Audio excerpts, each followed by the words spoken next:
this is an extremely timely moment for the consideration of the sustainable bioeconomy in view of the new Sustainable Development Goals. And I would like to map the idea of a sustainable bioeconomy to the new 17 SDGs. Indeed, as we've just heard from Chancellor Sanchez in a way one could view the Sustainable Development Goals in the context of Laudato Si as Pope Francis's call for a common plan for our common home. And these 17 Sustainable Development Goals are a very important measure for us because the world agrees on so little.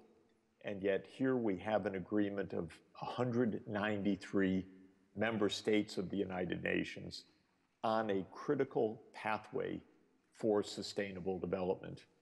And since these goals really are a coherent and integral view of sustainable development, bridging the three domains of economy, social inclusion, and environmental sustainability, they really do form for us, I believe, a potentially invaluable tool for redirecting the world economy in the direction of sustainable development. When you look at these 17 SDGs, it's also the fact that at least half of them are directly engaged with the bioeconomy. And I'd like to briefly outline that for you just now, emphasizing 7 ways that the bioeconomy must contribute, in fact, to the achievement of the Sustainable Development Goals. The first and most direct, perhaps, is SDG number 2, which calls for sustainable agriculture, and especially for the fight against hunger. So we know that nearly 1 billion people today still are struggling to even have the most basic caloric and protein intake every day. And according to the official data as calculated by the Food and Agriculture Organization, roughly 1 in 7 people on the planet is still caught in the chronic, deep hunger measured as insufficient caloric and protein intake. This has to be put in the context of a still rapidly growing world population that is very likely to exceed 9 billion people by mid-century.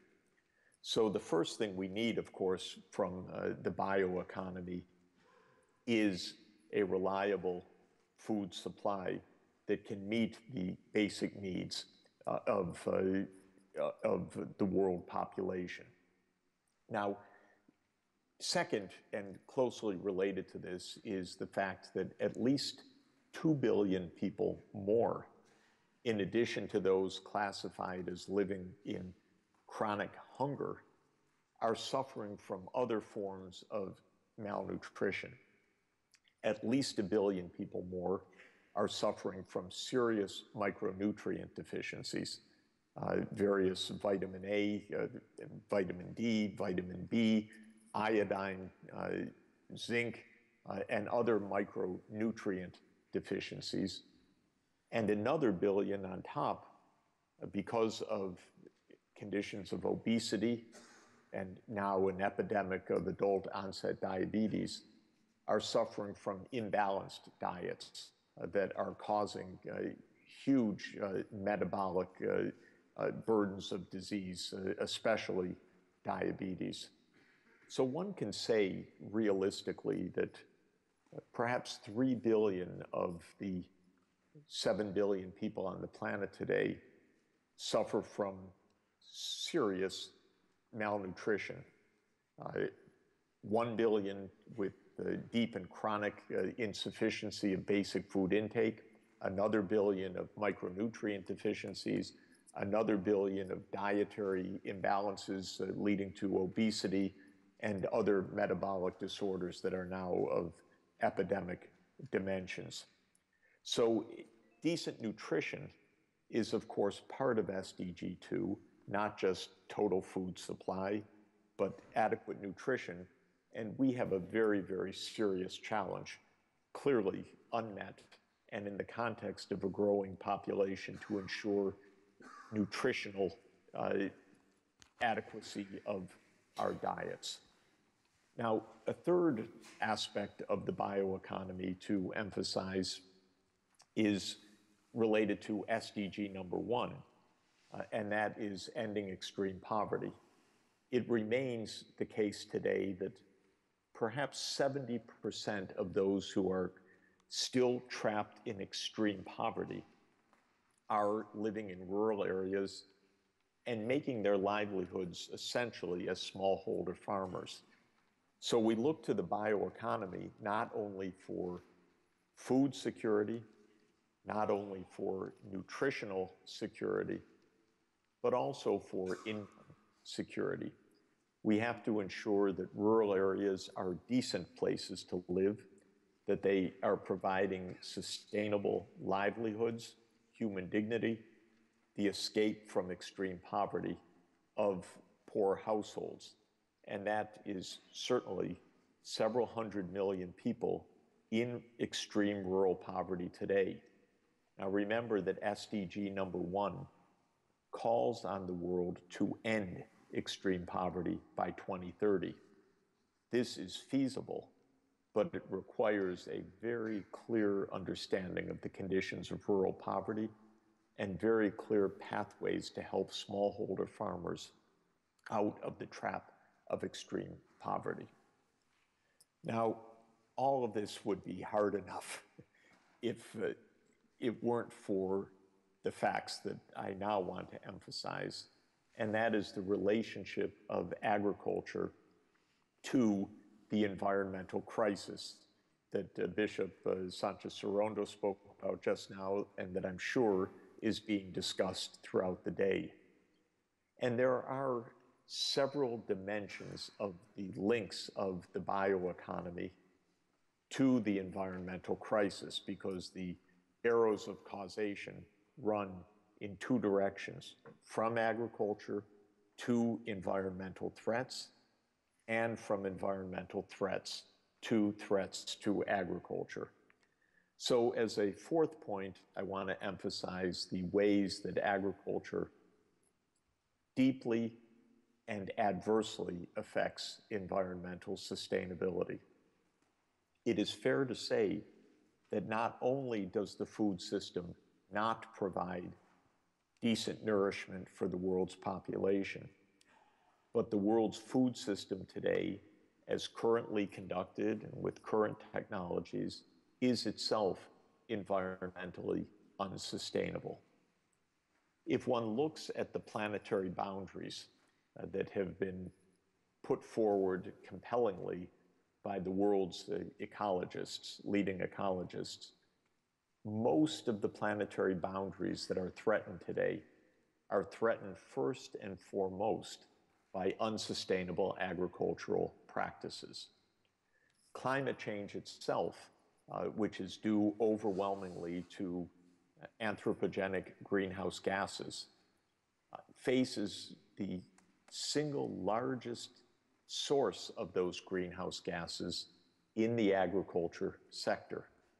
This is quite shocking, actually, because intuitively we might think that automobiles or industry is the major source of greenhouse gases. But the fact of the matter is that agriculture is the #1 anthropogenic cause of greenhouse gas emissions. This is because of the energy use in agriculture causing CO2 emissions. It's because of the massive use of nitrogen-based fertilizers causing nitrous oxide through nitrification and aerosolization and volatilization of fertilizer applications. It's because of the large-scale methane emissions that come from livestock management and from other agricultural sources. And of course, it's from the deforestation and land degradation. And now, for example, the massive peat burning in Java and throughout Indonesia that causes the massive CO2 release from land use change. So first and foremost, agriculture is itself the #1 sector of human-induced climate change. But agriculture causes so many other environmental threats as well. Agriculture is the #1 source of water, fresh water use, of course, and therefore of water stress and the depletion of groundwater and other freshwater resources. Agriculture is the #1 cause of habitat destruction of other species.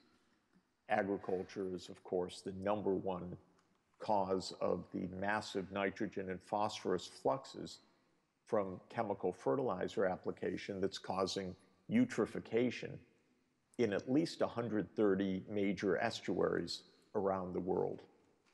And agriculture is, of course, a cause of massive chemical applications for pesticides, herbicides, insecticides, and other uses in agriculture which are themselves unsustainable. So we have to feed the planet, shift to more nutritious foodstuffs, but do it in a way that dramatically reduces agriculture's ecological footprint as well, so that the food system itself, the farming systems, become far more sustainable. Indeed, I shouldn't say far more sustainable, become, simply put, sustainable in the future. Now, if all of this were not hard enough, we also have the arrow of causation pointing in the other direction. The climate change and environmental losses that are already underway are already causing a significant destabilization of the food supply. We're already 1 degree Celsius warmer than the pre-industrial level. We're halfway to what is regarded as absolutely the outer limit of safety. It's not even safe, but the so-called guardrail of the 2 degrees Celsius. And even at 1 degree C, we're already seeing major adverse effects on farm systems. Thermal stress, mega droughts, mega floods, mega storms, and all of this likely to intensify in the future. So we could say that our farm systems are not only not sustainable, but they're also not resilient. In other words, the impact of environmental stresses on the food supply are likely to be significant. Climate change is one such impact. Ocean acidification and its threats to marine ecosystems is a second impact on our marine agricultural systems. Depletion of groundwater, soil loss, and land degradation are further adverse effects on our farm systems.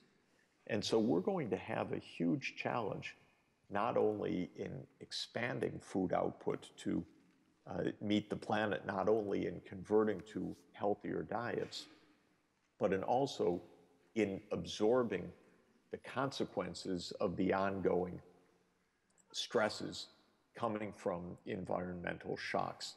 So making the farm systems more resilient, getting crop varieties that are able to withstand these shocks. For instance, the submergence gene complex that has been successfully developed by Erie in the CGIAR system and is now in use in Asia is an example of crop varieties that will be absolutely vital in order to be able to withstand or be at least resilient to the environmental stresses that are underway.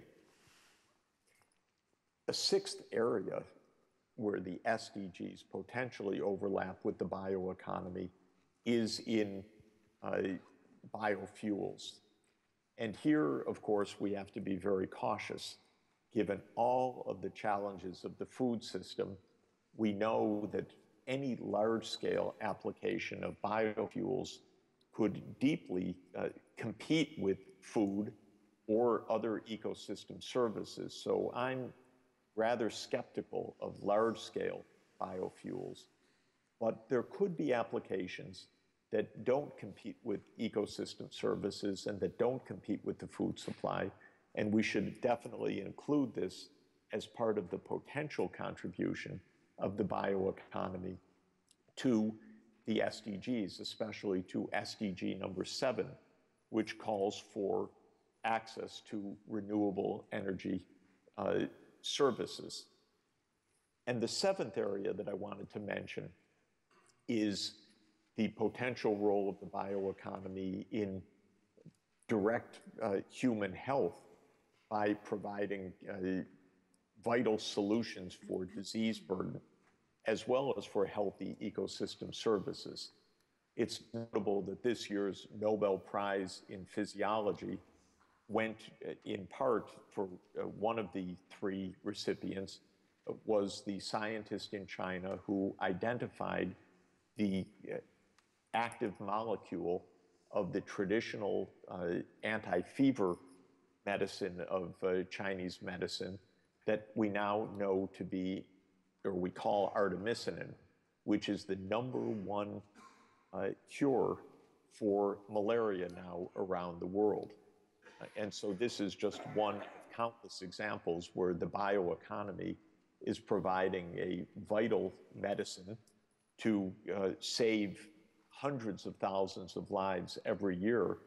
And this comes from Artemisia annua, or wormwood, which was part of a traditional Chinese antipyretic, anti-fever medicine. And through wonderful science, wonderful dedication, Chinese scientists identified this traditional bioeconomy contribution, identified the active molecule, and now it is the #1 cure for malaria in Africa and in Asia.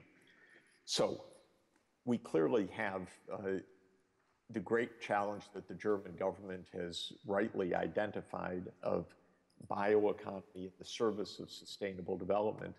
I've listed, I think, 7 direct sustainable development goals that the bioeconomy contributes to. SDG #1, ending extreme poverty. SDG #2, sustainable agriculture. SDG #3, which is health for all.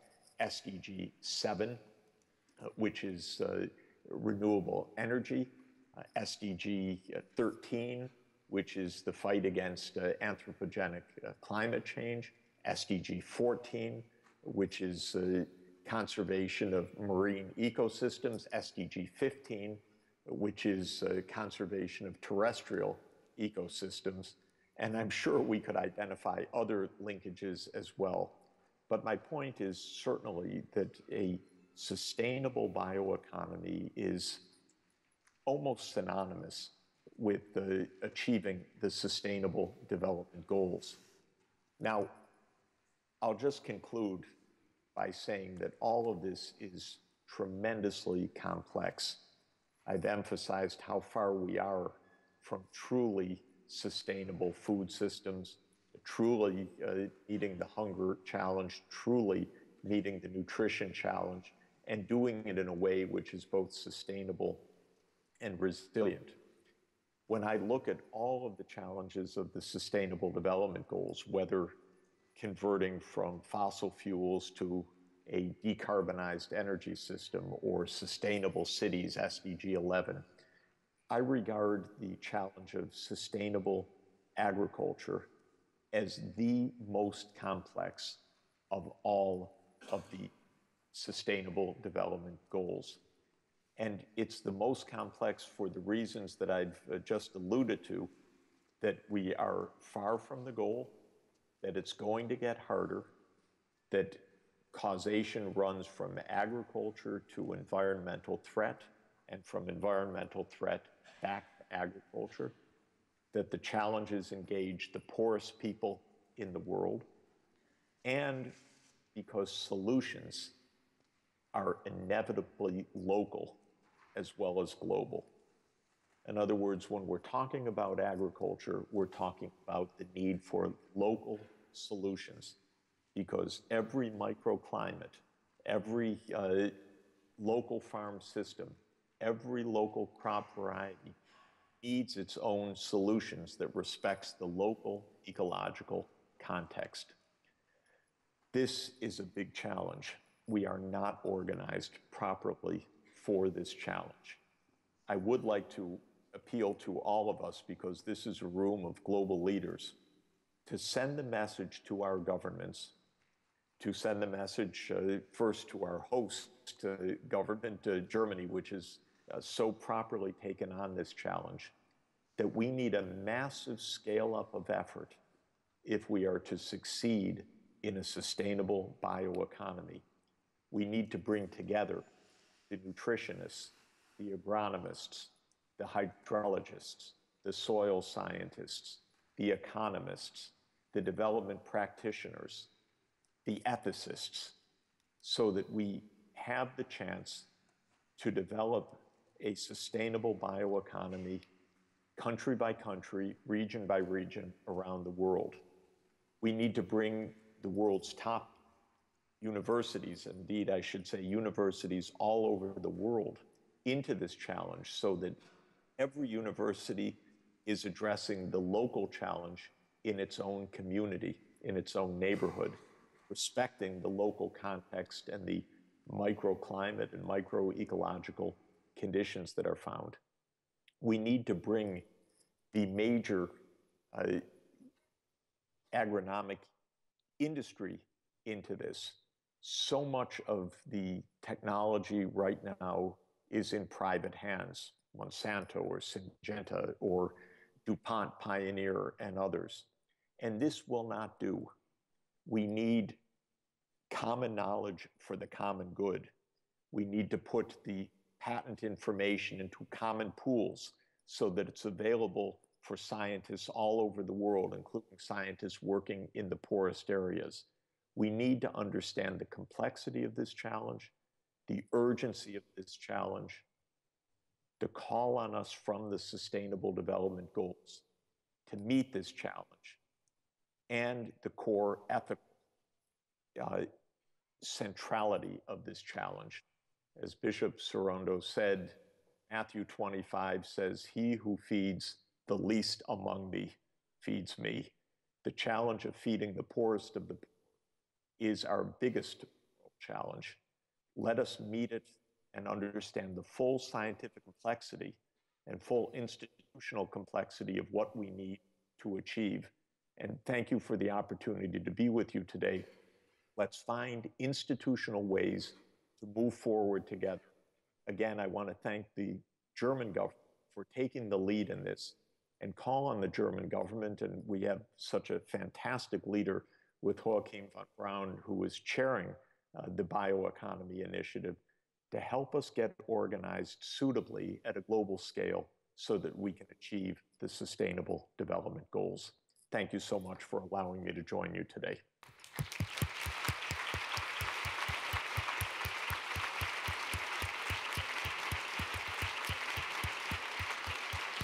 Thank you very much. Thanks to everybody.